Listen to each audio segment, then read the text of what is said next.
Hello, everyone, and welcome to the joint SCORE Fairfield County and Westport Libraries webinar on digital marketing in 2021.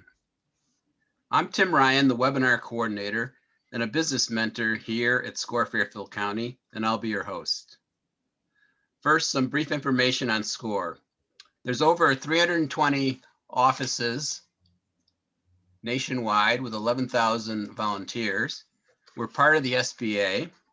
SCORE Fairfield County has over 130 volunteers with a wide range of experience. We offer 3 primary value-added services to small business owners. 1, free one-on-one counseling. 2, educational workshops and webinars, over 150 per year. And 3, extensive resources on our website to help you build your business plan, etc. SCORE puts on many webinars each month. Look for future events on our webinar calendar at fairfieldcounty.score.org. Also, today's speakers will be back 1 week from today, March 10th, and the topic will be social commerce in 2021. Some useful information about today's event. If you have any questions, please use the chat window at any time during the presentation.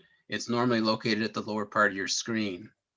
Our webinar will end at 1 p.m. to respect your time. The session is being recorded, and the link to the recording will be available at fairfieldcounty.score.org within the next couple of days. Also with me today is Ellen Janpool, business librarian at the Westport Library. Welcome, Ellen. Could you say a few words, introduce your speakers, please? Thanks, Tim. I'm Ellen Janpool, business librarian at the Westport Library and co-sponsor of today's event. Our upcoming business webinars include the March 10th Social Commerce in 2021, again co-sponsored with SCORE. Selling on eBay, Wednesday, April 7th from noon to 2 p.m., presented by Russell Wayne, and how lockdown has changed TV viewing and how to make the most of it on Wednesday, April 28th from noon to 1 p.m. with Virginia Giuliano. Please check our website, westportlibrary.org, for more information and to register. I'm happy today to introduce our presenters, Jeff Seaver and Jon Dupree. Jeff Seaver runs Seaver Interactive, a digital marketing and website design firm in Westport, Connecticut. He has been building websites and creating online content for over 25 years and is an accomplished designer, artist, and computer expert. Jon Dupree runs Calibrate Marketing in Danbury, Connecticut. Jon's experience combines over 20 years in sales and marketing in the B2B world with extensive technological knowledge. He develops marketing strategies for startups and small businesses that improve results and ROI in email, SEO, and search and social media, including in-house mentoring and training. It's all yours, Jeff. Thanks so much, Ellen. Thank you very much for everybody that's helped us out. Thanks, Bud. Thanks, Tim, for putting this together for us. And welcome, everybody. We're happy to have you all with us today. Jon and I get a big kick out of doing these workshops with SCORE and with the various libraries around. Westport Library, of course, is my favorite, as Ellen knows. And we're really excited about the prospect of everybody kind of coming out of their hibernation holes early this summer and getting back into being able to do these workshops in person. I don't know about you all, but I really miss connecting with folks face to face, but this is the next best thing. Jon and I put this together as part of a big series on digital marketing. So the next week, our workshop will be about social commerce. For any of you who don't know what social commerce is, it's really the phenomenon where it's not just about, let's say, seeing some beautiful food products on Instagram, or fashions on Instagram, you can actually now create a store right on Instagram. So when you're looking at the fashion, you can actually see the price come up as you mouse over it, click and go right there and buy. And that phenomenon, which is existing on Instagram, TikTok, Snapchat, Facebook, and more coming every day. I think Twitter and YouTube, if I'm not mistaken, may already be at it. What those are is just changing the entire landscape of online commerce, online shopping, if you will, and therefore shopping entirely. So I hope you'll join us next week for that. Just to get started, we wanted to just sort of give a little sense of our philosophy about things. Underneath it all, we really believe that this entire effort of marketing is really about trust. It's no longer about persuading somebody to buy something they don't need. It's really not about, competing essentially on a race to the bottom for the lowest price. It's really about making a connection with clients and establishing, in a sense, a dialogue rather than a me shouting out to you and you hearing it like in a radio or a newspaper ad. It's really about us establishing a direct dialogue with each other. So you'll notice in your own experiences that when you're going online now, you're getting lots of opportunities to chat, to do feedback, to provide reviews, to engage with people directly, to read the forums and make decisions about shopping right there, go through all of the opinions and stuff that are on social. So along with that notion about trust, it brings up what we call our two main rules. And one is authenticity. And by authenticity, I don't necessarily mean that it's the actual genuine product that people are clamoring for and not an imitator. I'm really talking about the kind of authenticity that comes direct from the heart. And what it means is that you, as a business to business or business to consumer marketer, care. You care a whole lot, as a matter of fact. And what you're really trying to do is allow that level of caring to translate into the messages that you create and how you send them out. Because people at this point can tell to a remarkable degree. We've read the studies and it's incredible.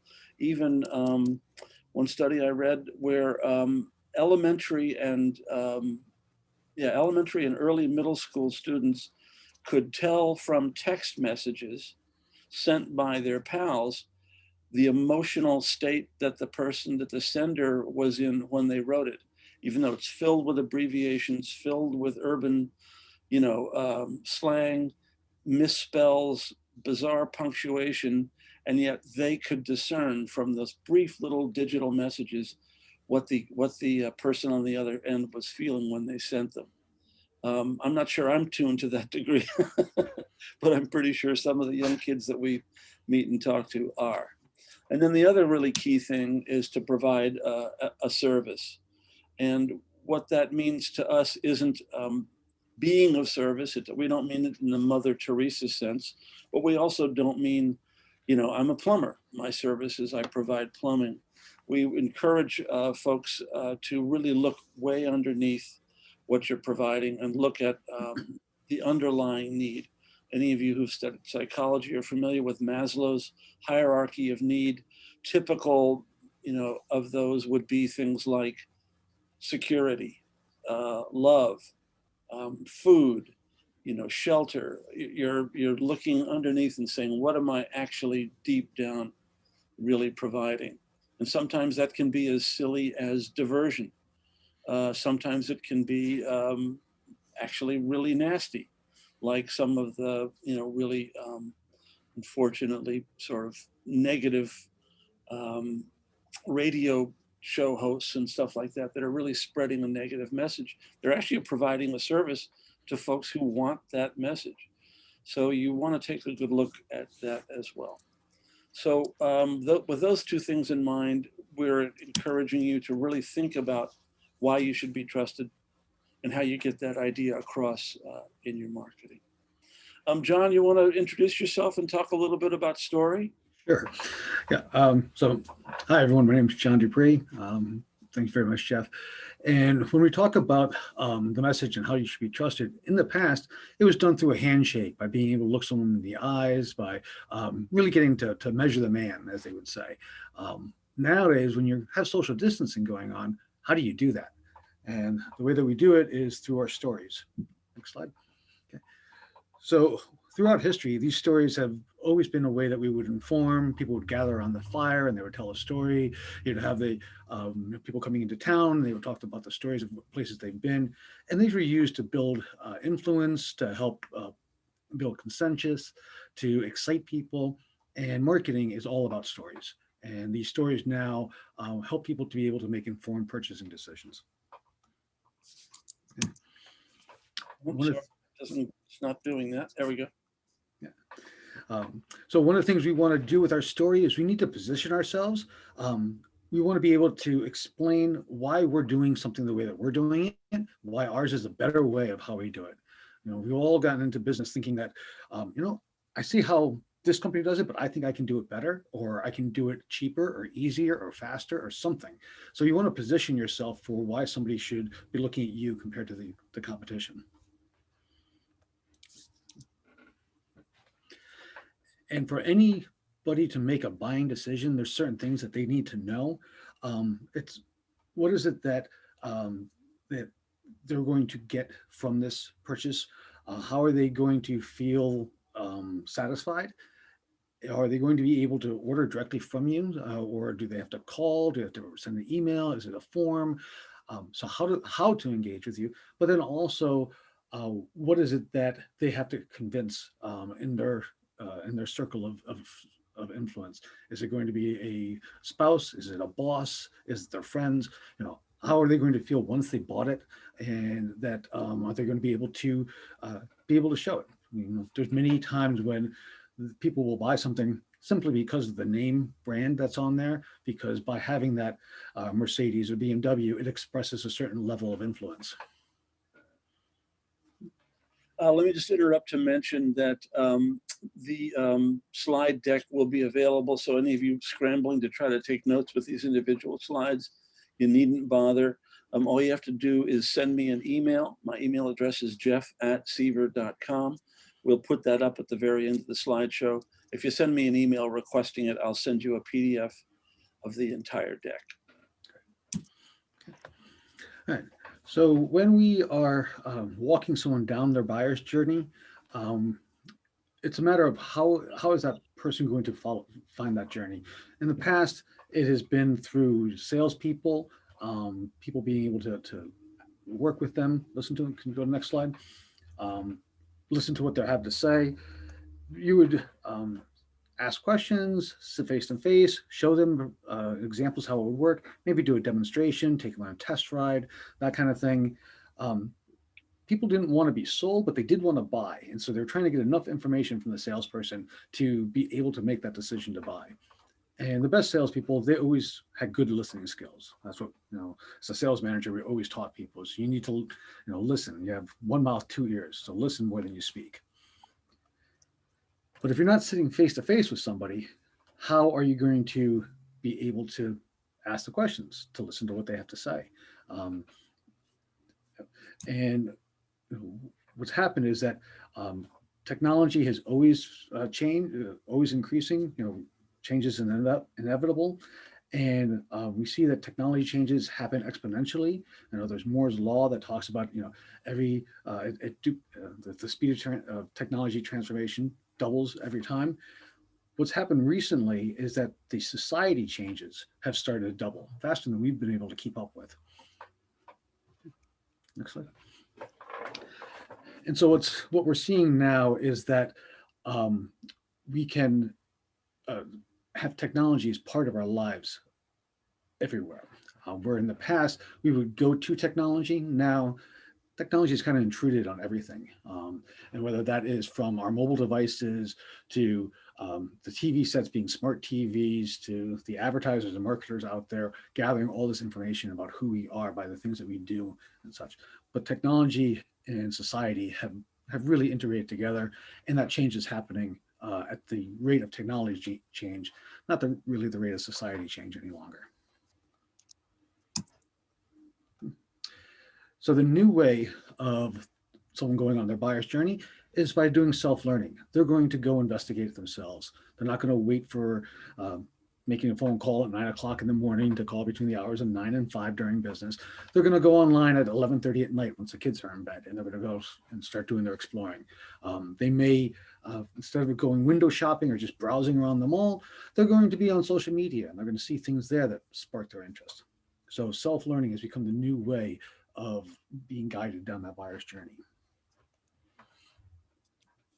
So we're going to talk about what we see as the coming trends in digital marketing coming up in the next couple of years. Obviously, as we'll get into in just a moment, the pandemic has made some massive changes in how that all works. Some of them actually quite positive, and we'll get into it in just a second. John, you want to talk about the buyer's journey just a little bit? So when we would sit down with a salesperson, as a sales manager, we sit down with the salesperson and we would talk about a very specific prospect and what was going to be their journey. What did they need to see? Who had to be convinced? How was it going to work? Now, we're not sitting down and talking with that salesperson about that one specific sales lead. We're now talking about personas. And this is putting people into categories where we haven't actually met them yet, but we have an idea of who they are. And we're going to walk down how it is that they're going to go from becoming a stranger to becoming a client of ours. Next slide. Okay. So the typical buyer's journey, it goes from a stranger to a lead, to a prospect, to a customer, to hopefully a fan. And we want to take all of those steps and basically put them online so that someone can be able to go from step by step by step themselves without having to have a salesperson or having a marketing person, send them something in the mail or meet with them face to face or sit down and walk them through it. So everything from the simple white papers or videos all the way to getting a quote. The only time that people really want to talk face to face with someone now is when there's some kind of customization, there's an installation that has to happen, something where they need to make sure that it's going to fit their situation specifically because they're a little unique. One of the things we encourage people to think about is that you can do a lot to pave the way. This is the kind of thing, contacting and saturation marketing to an audience before they're actually potential buyers was the kind of thing that completely dictated television advertising throughout the 60s and 70s. You'll recall you were seeing repeated over and over and over again, Frosted Flakes or Gulf Oil or any number of products. You weren't actually ready to go out and buy them, but you were already familiar with Tony the Tiger and all the ad campaigns for gasoline to fill up your car. And these days, the small business owner can really do that to a remarkable degree, especially using things like social media and social commerce. I'll give you an example. I was looking at an Instagram post a couple of years ago that had nothing to do with what I'm going to mention, but the person in the post was wearing these really cool glasses. And I looked at the post carefully and then waved over it, and it turned out they were Warby Parker glasses. And I'd never heard of Warby Parker, and I wasn't shopping for glasses. Fast forward to about 8 or 9 months later, a pair of glasses that I was wearing broke. And I went online to look at it. And I think the second thing that came up in search was Warby Parker, who turn out to be they're sort of like the Zappos shoes guys to shoes. Warby Parker completely revolutionized buying personal optics. So the next thing you know, I'm immersed in Warby Parker, even though I've never shopped with them. I don't really care about them. I wasn't looking for them, but they already had my ear. So that's an important thing to remember when you're worried about, how do I reach my target directly? How do I catch them right at that pivoting moment when they're ready to shop? Maybe you don't need to. Maybe what you need to do is quietly, slowly pave the way. We were talking about COVID, and John and I have both been blown away because, well, for example, right now we're all on Zoom. There's about 70 of us together on Zoom, right?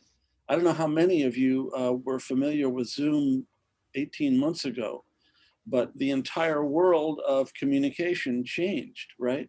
And that meant, along with business meetings, all the stuff that went along with business meetings converted over to digital as well. And typically what we see is new technology comes along. It takes a year or so to enter the market. It takes a couple of years to be accepted by the market and then to be implemented. So it's going from early adopters to folks who regularly use it to evangelists who are self-promoting that technology. And all of that was compressed down from 10 years to 1, thanks to the pandemic. Now, all of a sudden, folks are figuring stuff out and making digital buying decisions, on technology that none of them wanted any part of, wouldn't have taken place. I mean, folks in their 70s and 80s are routinely now ordering their groceries, online. Well, what we've also seen is that businesses that had a 5-year or 10-year plan for adopting some of these technologies realized that they had to change in order to keep their customers, in order to keep that customer interaction. So instead of waiting 5 or 10 years to slowly roll out something, they've said, okay, it has to happen next week. So in the past year, we've seen companies who have done massive investments in terms of their technology, in terms of order pickup and order deliveries, in terms of being able to interview online. Doctor's visits is the biggest one for me that I see. Is I no longer have to schedule a doctor's visit, drive in, and sit and wait in the waiting room for a 5-minute visit. I can now wait online and have that 5-minute visit, and meanwhile, I'm still able to do everything that I want to do. So there's been a lot of conveniences that have been introduced because of this, and those conveniences will not leave. No one's going to go back. We've had a couple of questions that come through. So one of them, all of them actually happen to do with what we have learned to accept. As things have changed, we start to hit a new level of acceptance, what we expect out of people, and also what we expect out of our businesses. So one of the questions was reviews, especially on Amazon. How do you trust them? What we have been seeing is that we as people have learned to look at the reviews, scan through them, and we're expecting to see that there's not all 100%. If we see that it's all 5 stars, all raving, then we don't really trust it that much. But if we see a couple of negatives in there, that actually has more authority for us when we read it. So we're not so much opposed to seeing 1 or 2 or 3 negative reviews, or even the 3 or 4 rather than the 5 stars. There's also a fair bit of cynicism, and I think probably important critical thinking being applied to reviews that were blanket accepted 10 years ago. Yeah. I don't know if you guys are familiar with the phenomenon of brushing. You can't leave a review for an Amazon product that you haven't purchased. If you can prove that you purchased it, if it's on record in Amazon, you can leave a review. So some unscrupulous manufacturers started blanket shipping unasked for products. Like if you live in Ohio, you open up your mailbox, there's a little cardboard box, you open it up, and it's a key ring, a little plastic keychain or something. That person now has a record that that package came from Amazon to that person. They log in as that person and leave a fake review for their own product. It's quite a phenomenon, and it's actually became very alarming to Amazon. That's gone to great lengths to try to stamp it out. But we really do have to be far more judicious and careful about trusting online reviews than in the past. I'm not sure what this question means. The audience saturation is via free challenges, and how can we compete? John, do you know what that question means? Yeah, so especially on social media, there's all these challenges going out there for getting people to engage and to participate. So what we have seen is that it's not so much a matter of competing to say, okay, we are the #1 challenge, or we are the #1 place, but if your audience is expecting that because that's what the rest of your competitors are doing, then you want to be doing the same. But that's not where we rest our laurels and say, okay, we're doing exactly what they're doing, so we're good. It's now, how do we come up with the next new thing, and how do we make it a little bit more interactive, more engaging? So it's not just a matter of, oh, we're doing challenges like they are, or how do we compete against that challenge? It's how can we take that challenge and be a little bit closer to the client or closer to the prospect with it. It's good. Yeah. It's Can interesting. you go back So- 1 second? Back What? a slide. Sure. Can you go back a slide? Yeah. All right. So we're going to talk about screen time for a second. I don't know if you remember the way I do, but when my 16-year-olds were born, there was a lot of discussion about how much screen time was appropriate for a kid. You know, a child shouldn't have more than an hour or 2 hours in front of the TV. That's been totally thrown out the window now. There's now new studies going on that are talking about it's okay if they're having 8 hours or 10 hours of screen time, as long as they're still engaging and still being part of the family. So when they go into their room and close their door, that's now the bad thing. But if they're all together with you, then it's okay. We were just talking about trust. It really is an interesting phenomenon. I think folks are becoming a little more cynical, as I mentioned, about the reviews. For example, a lot of folks are really alarmed about big data and tracking. You go onto Amazon, you look at baby strollers, and the next thing you know, every single social media platform that you get on, you looked at the baby strollers 7 minutes ago, and now every single ad on every single social media platform is about baby strollers. This is done really simply with retargeting pixels and cookies. And I think a lot of folks are bugged about it and bothered about it and worried about it. But so far, we're not seeing that it actually doesn't work. And what we see with any of these ads is that people are paying per view or paying per click. So the minute that it stops benefiting the business person to say, okay, I'm going to continue to pay for that, they'll stop doing it. So when people talk about, oh, this retargeting, does it work or is it worthwhile? As long as people are still willing to pay for it, it's working for them. They're somehow generating revenue off of that. If they're doing it, they're making money. You can bet on that. In terms of this trust and digital interactions, it hit me the other day that this year's college graduates were born in 2000. They have been all digital all the time, their entire lives. And the millennials, they've been so comfortable with this, and us 40 plus and 50-year-olds. And so we've been a little uncomfortable with how easy they are and how sharing they are on digital. I think that has changed a lot this year. We're much more comfortable sharing on digital now than we ever have been. And I think the millennials are finally like, thank God you guys have caught up to it. I have a photo of my daughter sitting at a Mac, clickety-clacking away on the keyboard in a diaper. She's now 26 years old and runs marketing for a company. I wanted to mention one other thing. Somebody asked about cookies. Are cookies going away? No, cookies aren't going anywhere. The technology of cookies has changed and become far more sophisticated. And there have been privacy regulations put in place, notably in Europe and California.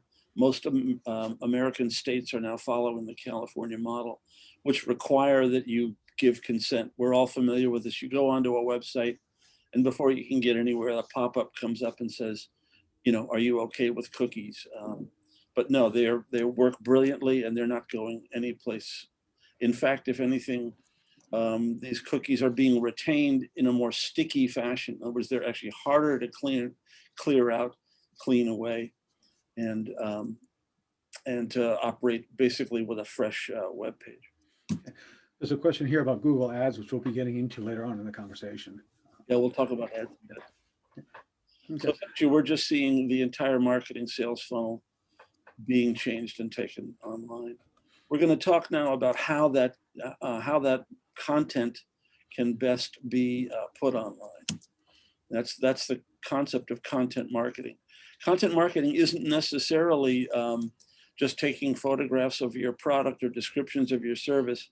It's really about using your knowledge and selling and giving away that knowledge in order to act as a promotional vehicle for your product or service. So content marketing isn't, as Jeff was saying, it's not just taking pictures and sending them out there. It's really taking everything that you would have said face to face to a client or to a prospect and making sure that it's available to them in the format that they want it, whether that's through a webinar, through a YouTube video, through a podcast, a blog post. So however they want to receive that content, that you have it in that format and available to them. So when we look at doing content, we're going to look at basically 3 steps. First one is we have to define who the core target audience is. I use a classic example that if I was a car salesperson and I was selling to a family, I'd probably mention the fact that the back seat had the easy to put in baby seat connections on there. I wouldn't mention that to a single guy who was a skier. For him, I would mention that the back seats are able to split down so you can load your skis on one side and still get that third person in there with you. Oh, go back a little bit. Sorry. Then we're going to talk about outlining the kinds of content and then the plan of what is it you want your audience to do once they see that content. Sorry. Doing the we're going to tell you what we're going to do. We tell you what we did, and then we're going to tell you what we told you. So the type of person that your content will help, that's going to be your core target audience. You want to just really define, instead of saying we're going to go visit Jeff at Seaver, it's going to be we're going to go visit a director of marketing and put a whole story together about that class of person or prospect. Okay. We may define, what level of the prospect are they? Are they somebody who's just interested in the topic? They don't even know about the brand or that there's a solution for whatever the problem is. They may not even realize there's an actual problem. Then you got the followers. These are the people who they like your brand, such. Maybe they'll never be able to afford it, they feel like, or that they're not quite at that level. But they like what you represent. The buyers who buy from you, and then the evangelists, you tell everyone, find the money. You got to buy it from these guys. So their product is amazing.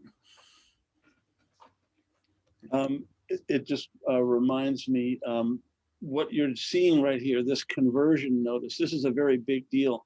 In websites, we actually don't talk so much about what we're showing or what people are interested in. We talk about conversion. In other words, there's no reason for having a web page if you're not causing some kind of a conversion. And these are the most typical conversions that we see. Somebody who has never heard of you all of a sudden becomes familiar with you. Somebody who's familiar becomes interested in your product or service. Somebody that's interested likes it. I don't mean Facebook likes it, but likes it. Somebody that likes it eventually buys from you. Now that's a client. And then eventually they become such a raving fan that they're doing marketing for you for free. And at that point in the marketing world, we call them evangelists. So those are really important conversions. So you want to be thinking about a landing page in either a social platform or a website as what are we trying to accomplish here? What are the conversions we're looking to execute? It's a great way to look at it. It frames it in a completely different way, and it will change what you do, not just as far as the design or the layout of the user experience, but the actual content itself. And often this introspective look to try to understand who your prospects are and who the audience were, it can be a little off-putting for some people in business. They want to just get to the facts or such. So what we generally will recommend is that you start by taking a look at your top 10 clients and understand who they were, how they met you, what it is that you did for them, and what do you think that client would do the next time that they were coming to do business with you. So you want to look at that, and then that becomes a type of persona, and then you can start generating the content that helps explain what that persona found from these, from doing business with you. Bill? Yep. I can't. That key doesn't work. There we go. Yep. So when we talk about deliverables, again, this is thinking in terms of where is your audience. We used to say that, why did bank robbers go rob from banks? Well, that's where the money is. We want to put our information where their clients are, where our audience is. So we want to look at it in terms of, is it going to be a blog? Is it going to be a video? Are we going to do some kind of live or recorded event, webinars, white papers, ebooks? And we can take one story and break it out into all these different ways of doing it. Developing the story that's probably the toughest part. And then breaking it out so that here's the video, here's a podcast, here's the white paper. That just becomes regurgitating the story in different formats. Okay. So here's an example of, we had a buyer being that the person who actually makes the purchasing decision, the user of the product or service. So they may go to an event, or they may, and as such, we want to do an event sponsorship so that they become familiar with our name when they go to that event. Then we'll have blog posts that talk about the solutions, or we'll have comparative reviews. Maybe we'll put an ROI calculation, a return on investment calculation, how much money it costs versus what's the return that they get from it. Do a webinar about that with a case study, and put together a how-to guide, and then maybe some team announcements, or some things from our past clients that are doing reviews and testimonials for us. Okay. On the other side, we may be targeting a CEO. This is not somebody who's actually going to make the purchasing decision, but the one who's going to sign off on the purchasing decision. In those cases, they may not be going to the events, but they might be on LinkedIn and spending time there. So we may do a LinkedIn ad, and that's going to go to a white paper. And that white paper isn't going to be a case study at that point. It's going to be more of like an interview with a CEO, so that our prospect CEO feels comfortable that we are working with other CEO of the same caliber and such. That they feel good that it's that we're addressing the same class of business clients. Again, having that ROA case study would apply to them. And then we may reach out to that CEO to ask them if they'd like to be a feature in one of our studies, an article that we're doing, or a webinar. Could they provide us maybe some reviews of what the industry is doing, or where things are going in the future. Again, giving that CEO the recognition that they're a person of interest, and we want to be hearing from them. Let me just mention one question Bud posed. What platforms, Facebook, Google, Instagram, do you recommend for local service businesses? The answer to that is it very much depends on what the business is. Each of those platforms, and there's several more, is probably best suited to very, very specific things. Google is not a platform, but I assume you meant Google Ads. It used to be, but it's not anymore. I think the more important rule is it's not so much the platform actually, it's at our scale, a local small business. I think what matters more is, what do you like? If you like that platform and you relate to it, it's going to do just fine. If you hate every second of it, it's not. We had a client came to us a couple of months ago, and he had a kind of a mediocre Facebook presence, a Facebook company page. And I said, have you tried spending more time building that out? And he said, I hate Facebook. I hate every second of it. I hate being on there. I hate reading what other people. And I said, you should not be on Facebook, because it's not going to work. It's kind of like saying, look, I want to become a chef and I want to learn how to cook Chinese food, except I hate Chinese dishes. I can't stand the flavor. I can't stand the smells. I don't think you're going to become a great chef of Chinese food. So I would say, rather than worrying so much about the platform, find out what fits your personality. There are people that are built for Twitter. They kind of think in tweets, they broadcast in tweets. We have clients who can't help themselves. They're on these platforms. We have one client who's on Instagram 6-7 times a day and can't be stopped. And they do an unbelievably good job, a far better job than hiring someone to try to do this independently would. The last thing I'll just mention before we keep going, I don't want to lose too much time on this, but it is an unbelievable amount of work to do it well. It's a phenomenal amount of work. So don't underestimate that. Pick one platform at a time and see how you do. I wouldn't sign up for 7 of them and then try to spread yourself thin. That's it. So on undesired outcomes, basically when you're producing a piece of content, we want to understand what is it that we want the ideal reader to do once they finish with that. And each piece of content should lead to the next step of the buyer's decision, the decision process. So we want to make sure that the content is going to address the need and addresses their need, not our need. Our need is to sell a product, but their need is, they need to feel more comfortable. They have to reassure, they have to know there's a warranty, whatever that next step is, that the content answers that question and leads them to the next part of it.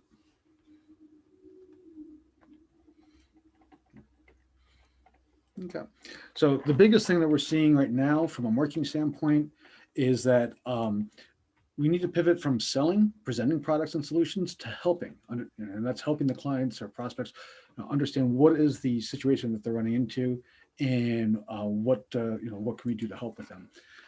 A lot of that is that people want to know that you have helped people like them.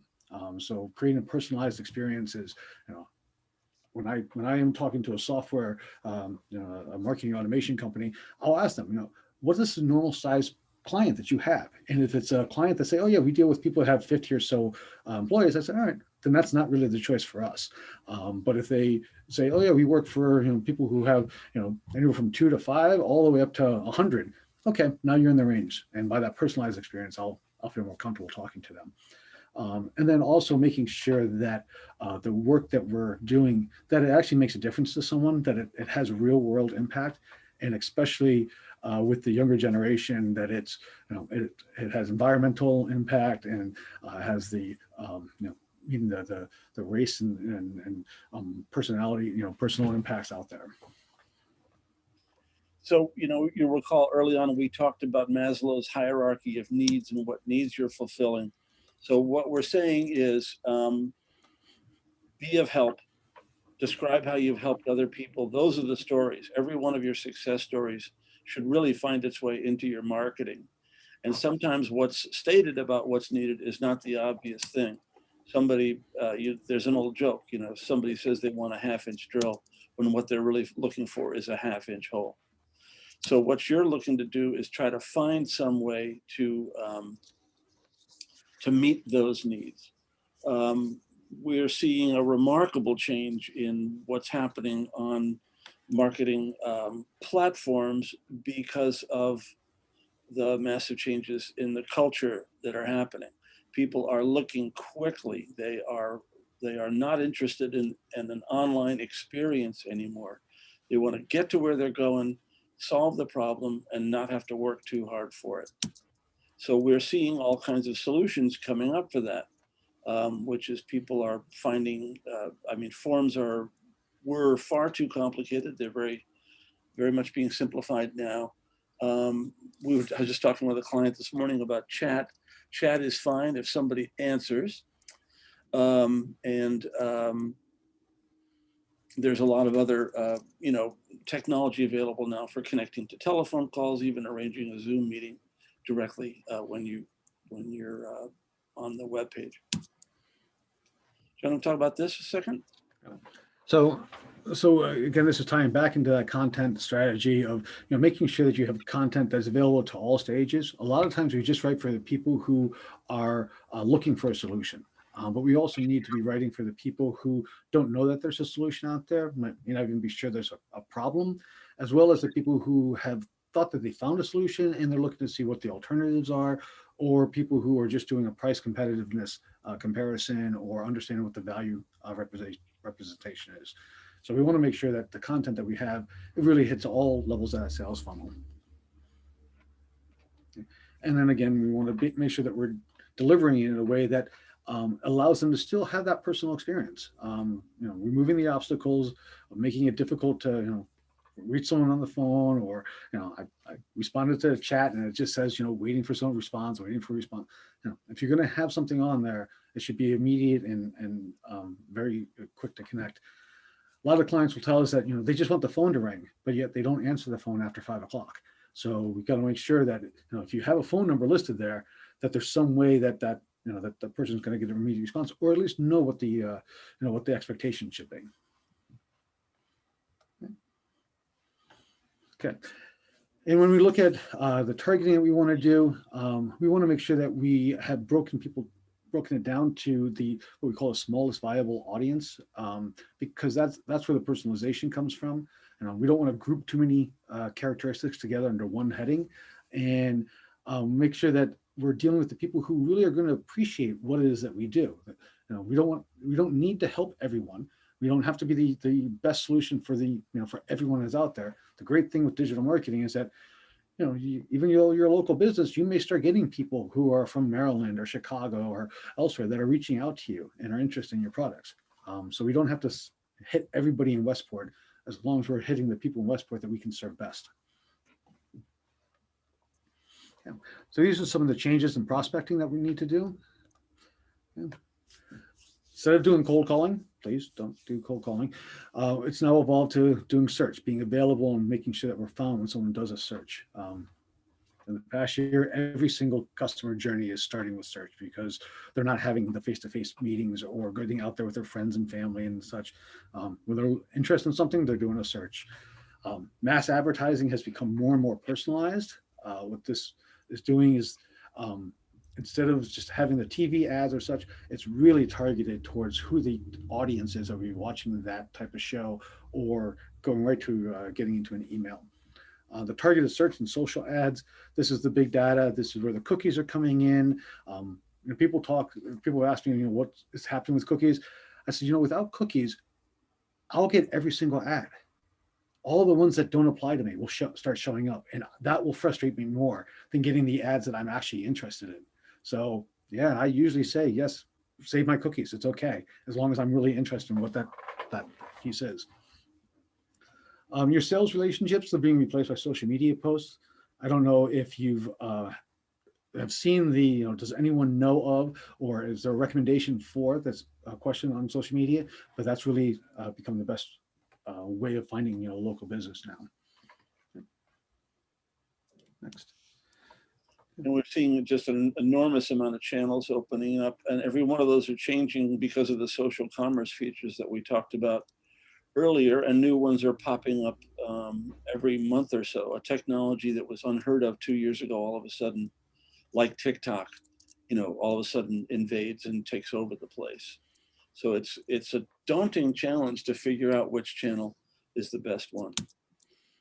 I don't know if you guys are familiar with this whole notion of paid, shared, earned, but it's a really important thing for you to think about is all four of these. We're not going to get into the specifics today. We're talking a fair bit about search, because that's a huge thing for local businesses and service-based businesses in particular. There are huge changes in the way folks are approaching search. They're doing it on a bunch of different devices. They're doing it from home far more than they did. That may change back somewhat, but we don't think it's going to change back entirely. And Google is responding appropriately with putting a tremendous focus on how your websites are optimized for mobile presentation. John, do you want to add something? I was just going to say that one of the changes happened a decade ago was that search became personalized, so that when Jeff searched for something versus I searched for the same thing, we would get different results. That was all based upon what our device history was. Now it's multiple device history, because Google's recognizing the person. So when I do something on my phone and do it on my desktop, do it on what I'm watching on TV through Google TV, all of these are being factored now into the search results. Okay. All right, so we said that every journey starts with search now. It has a broader scope than just finding a solution to a problem.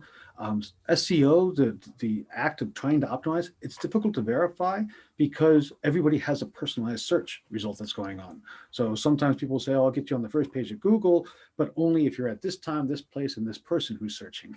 You want to make sure that what you're looking at is what is the size of your market and who your competition is, and that will really determine how complicated it's going to be to optimize for search.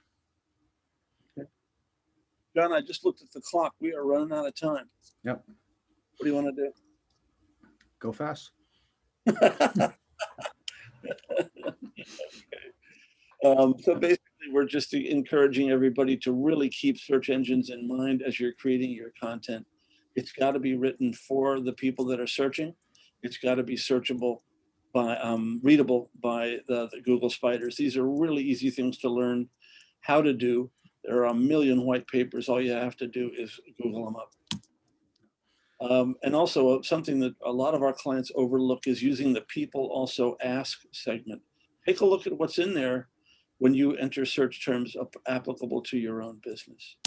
And each one of those becomes a title for content that you can write. Good point, great point. Or also even individual questions for a frequently asked question segment. Yeah. So we're just noticing here, if you search for summer vacations in Connecticut, you get these results. In people also ask. So every one of those is a really interesting potential content topic. Local dentist, same thing. By the way, John will see something different from local dentist and what I'll see. We found different results on our two computers in the same one. And a great thing to use, a largely neglected or ignored tool, is a thesaurus. What a fantastic way to create content. John, let's skip the long tail. I think that's a get into right now. This stuff, I'd rather just have this stuff be readable in the deck for later on. Somebody asked, will all the slides be sent? Yes, they will. You want to talk about core web vitals? I think that's. Yep. So the biggest change that's happened with Google in the last year is what's called core web vitals, which is how fast does your website load? Does it shake? Does it move? Content move while it's loading? Now, we've all had the situation where we're reading something, all of a sudden it moves out of position because the image got loaded in place. So they're looking at that, and they're looking at the visual stability, meaning, when it's loading, is it, the colors align properly, and can you really see what's happening with it? So Google's looking a lot more into just the usability of a website than it is in terms of what is the actual content. Some of the other things that have been around for a little while is it mobile friendly? Does it have secure HTTPS? Are there any intrusive scripting that's going on? And sometimes some of the ads that people load can have an intrusive script that will lower their Google search results because of it. We'll talk about social briefly. Mm-hmm. Yeah. So social media, it used to just be top of the funnel, meaning that nobody was on social media to buy, and it was more just like the pre-awareness. But now with stores and with e-commerce happening, we're finding more and more sales activity occurring on social media, and that's what we'll talk about next week. You want to make sure that you have your business page that lists the services, testimonials, and such that you link to a website. And when you post content, that some of your content is linking back to specific pages on your website. And then social media needs to be shared. Pages are not organically going out to all your fans very, very often now.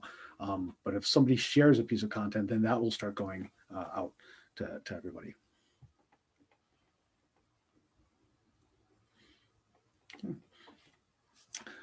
Okay. There were some questions about local groups and such. Does anyone know referrals that are going on? One of the problems that's happened in these groups is that they've gotten a lot of people who've gone in and just flooded it with sales and marketing speak. So most of these groups have become private, where you have to be invited or you have to be accepted to be part of it. And that's the biggest reason for it. It just helps clean it up. So there's also been, unfortunately, this last year, a lot of politicalness has been introduced into groups. So by doing a private group, they're able to knock people out if they start going a little too crazy.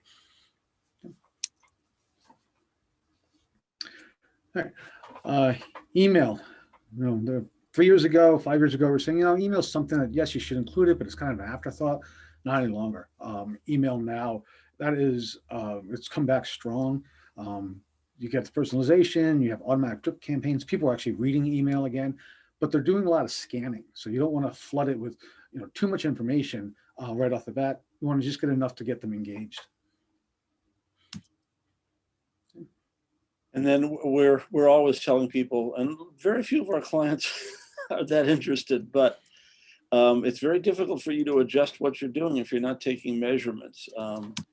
Typical measurements would be Google Analytics, Facebook Insights, which are both remarkable tools. That's analytics. That's an example of insights. One of the ones that gets often overlooked is Google Search Console. Google Analytics will tell you what's going on with your website and the traffic on it. The Google Search Console will tell you how your website is matching up or comparing to the industry as a whole. Would you say that's true, John? Yes, yeah. But one thing to be aware of is that it only looks at the first 1,000 searches per day. So it doesn't give you the actual number of searches that are happening or impressions, but the first 1,000. So it gives you a broader view than what analytics will do, but it's not the infinite view. And another thing that gets neglected a lot is Google page speed. People have just run completely out of patience. Websites that were tolerable in load time 5 years ago, people are abandoning in the 4 to 5 second range. It used to be 5 to 8 seconds, then it was 6, and it's gonna come up to a point where folks will look at you for a second and a half or 2 seconds, and if you don't solve the problem, they're gone. So you really, really have to have fast load. That often translates to careful optimization of your pages and also spending a little bit on good quality, high-speed servers. And that's also one of the most important things with the core web vitals is the page speed now. Because they're on mobile devices, so it's all coming over cell towers instead of wires. Yeah. So when we talk about optimizing your conversion or optimizing your marketing, the first one is making sure that all the technology, it's at 100%. There's no errors. There's no reason for errors now with it. That's responsive, meaning that it adjusts to tablets and to phones. That your phone number is actually, you can click on it and it makes a call. All too often we see a phone number that's there and Google doesn't recognize it as a phone number, or iPhone doesn't recognize it as a phone number. And it's almost impossible for someone to see it on their phone, click it, and be able to call you directly. That you have call to actions for all stages, everything from requesting a quote and making a purchase to send me a white paper or schedule a call to talk. And then the last one is chatbots. Again, we're doing this for convenience, but you don't want to have something that says, leave me a message and I'll get back to you whenever. A chatbot is an automatic response that says, here's 80% of the questions that happen. I have ready answers. Just type your question in and it will give you back the answer and tell you what the next step should be. We're running out of time here. I just want to talk really quickly about e-commerce. We'll talk about this more in detail next week, but you've got this slide right here. But we're seeing some amazing stuff going on in social commerce, which you'll learn about. Advertising is one of the neglected areas that we strongly recommend for a lot of clients who don't take advantage. The only problem with advertising is it's really easy to do badly. Done well, it's amazing the cost, the return on investment. Done badly, it can be a money pit that will bankrupt you. So you have to be careful. We advise getting people to help you with that. And these are just ways to measure the costs and figure that out. It's all done by auction. And then social advertising, which is another, this was far less prevalent 5 years ago, and now it's just about taken over. We're just going to talk quickly about priorities, what we're recommending for people in general, and that is to really take a look at the services involved in metrics, and to be very careful about watching your user experience. That means testing, folks. And don't forget about voice search. That's a really big deal. Does this belong here, John? Yep, these are the must-dos. So the really must-dos is making sure that you have all the content onto your site. So your long-tail search content, your how-to content, your frequently asked questions. Make sure that all that stuff is actually is on the website and it's no longer held in the salesperson's head. And then also your schema data, which is kind of the technical stuff for Google to recognize what kind of business you are.